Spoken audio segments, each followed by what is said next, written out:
Hello everyone, I'm Alex Dykes, and it's that time of the week for a car seat review. And today we have the 2014 BMW X5. I suppose you'd call the X5 a crossover, but you could also call it an SUV. We'll talk more about that in the full review of the 2014 BMW X5 coming up very soon. It should be in about a day or so. So if that link at the bottom of your screen for the full review of the X5 doesn't work right now, then check back tomorrow.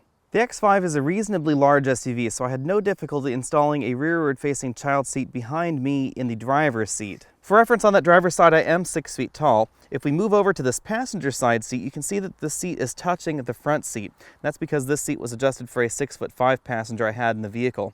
Now, you do want about 1 inch to 1.5 inches of room between a rearward-facing child seat and a front seat for added safety, because in a rear-end style accident, this front seat can move 1 inch or 2 rearward, and that would impact this child seat in a negative way. Again, you should always check with a certified child seat inspector or installer for your particular situation, especially if you have taller drivers or taller passengers frequently using your vehicle with a child seat in the back, to make sure that everything is interacting as it should. As you might expect from a luxury car, the latch anchors are well hidden in the seat, and they don't interact with adults when they're sitting in the back. So you won't feel these latch anchors if you're sitting in the seat, which is a nice feature, but they are relatively easy to find. You just insert the latch anchor, fish around in there a little bit for it, and pull, and it's latched in. It is a little bit more hidden than certain other mass market cars, but it is still relatively easy to install child seats in the X5. BMW doesn't provide a latch anchor for the center child seat position, and the instruction manual doesn't specifically say that you can use the outboard latch anchors for a center-mounted child seat. However, we do have top tether anchors for all 3 seating positions.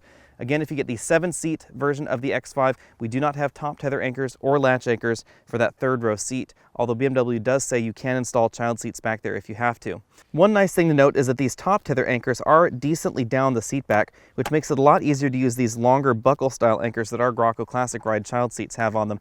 A lot of cars where they position the top tether anchor too far up the seat, it makes it difficult to actually use these longer buckles. The X5 is a relatively wide vehicle, and it's really obvious when you take a look at the center child seat, because it's truly in the center of this rear bench seat, which means it is possible to fit 3 child seats across the back, which we're going to take a look at in just a second. However, there is just one little problem. If we look down here towards this other side of the child seat, you'll notice that although the X5 is fairly wide, so are these Graco Classic Ride 50 child seats. And that means that this rear foot on the child seat is actually sitting right on top of this seatbelt buckle for the outboard seat. And there's really no good way of making this move around. You can try pushing the child seat over, except that the other side of this child seat then hits the buckle on the other side. So there's really no good way around this. This child seat is all the way back like it should be, and the ball is in the green zone like it should be right here on the child seat. However, this foot is just sitting right on top of the seatbelt buckle. This isn't necessarily a problem, but it does highlight a concern that people have with child seats frequently. You should always make sure a child seat fits properly in your vehicle. There are a wide variety of different vehicle shapes and different child seat shapes, so it may take a little bit of hunting to find one that works right for your vehicle. Again, this Graco Classic Ride 50 child seat is just the one I happen to have, and fitting them in the vehicle does vary from vehicle to vehicle. So you may find child seats that fit better in one car and not in another, etc. So in this X5, you may want to find a child seat that's a little bit narrower there at the back. Because of the width of the X5, getting an adult in the back with 2 child seats really is no problem at all. It's also relatively easy to buckle yourself in, with the exception, of course, that that seat is sitting on my seatbelt buckle. There we go. And once we're strapped in, you can see that I do have a decent amount of room. I can sit definitely back. My shoulder isn't really digging into that child seat, and I do have a little bit of shoulder room left over here on the other side. One thing to note is I did have to remove the center headrest in order for the center child seat to fit properly in the seat and have its top tether anchor latched properly. The headrest does come out very easily, and BMW tells you to either remove the headrest or route the child seat anchor underneath the headrest, not to use the top of the headrest for that. Fitting 3 child seats across the back was, of course, no problem at all, because we have a decent amount of width. If we zoom in over here on this other side, you can see how much width we have right here between this child seat and the door. You can fit a complete fist in there. If we look down the child seat right here, you can see that we don't have any portion of the door handle interacting with the child seat either. We have a decent amount of room between the door, all portions of the door right there, and the child seat. That does make it an awful lot safer in the event of a side accident, as I said before. The X5 has always scored very highly in cargo practicality, and that continues with this redesigned model.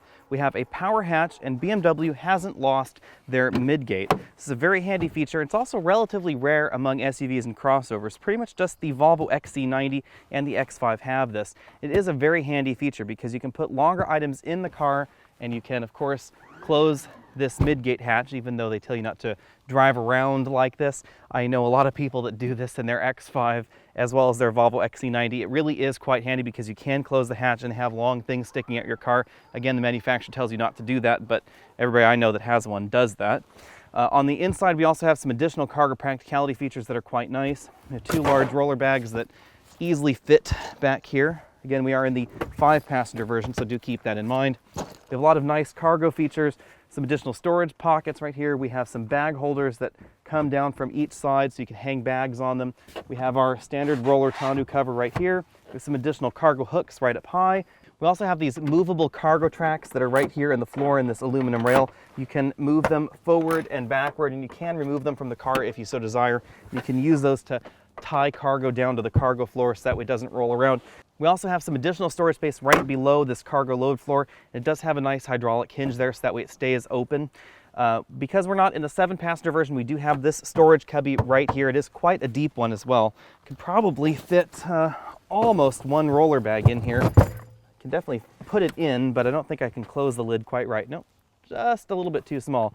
But it does give you an idea of how large this storage well is right there under that cargo load floor. Now again, if you get the 7-passenger version, then you don't get that additional space because that's of course used up by the 6th and 7th seat in the car. As you can see, I now have all 3 child seats in the back, and I also have that large roller bag that I had earlier. You can definitely put a decent amount more cargo back here. Mid-gate still closes, and most importantly, the hatch still closes. Thanks for taking the time to watch this video. Again, I'm Alex Dykes. This has been the 2014 BMW X5 crossover, and these are Graco Classic Ride 50 child seats. Go ahead and click that subscribe banner at the bottom of your screen so you can be updated on all of my latest videos, and be sure and check back for the full and complete review of the 2014 BMW X5 coming up in about the next day or so. I'll see you next week.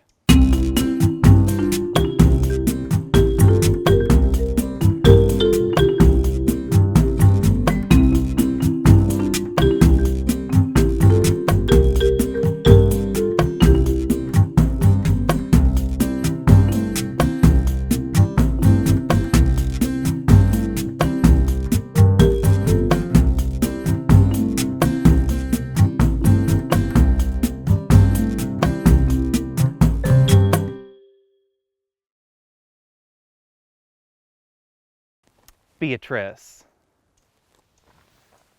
Come on. Come on. Let's get off the car. Let's not do that when Daddy's trying to work.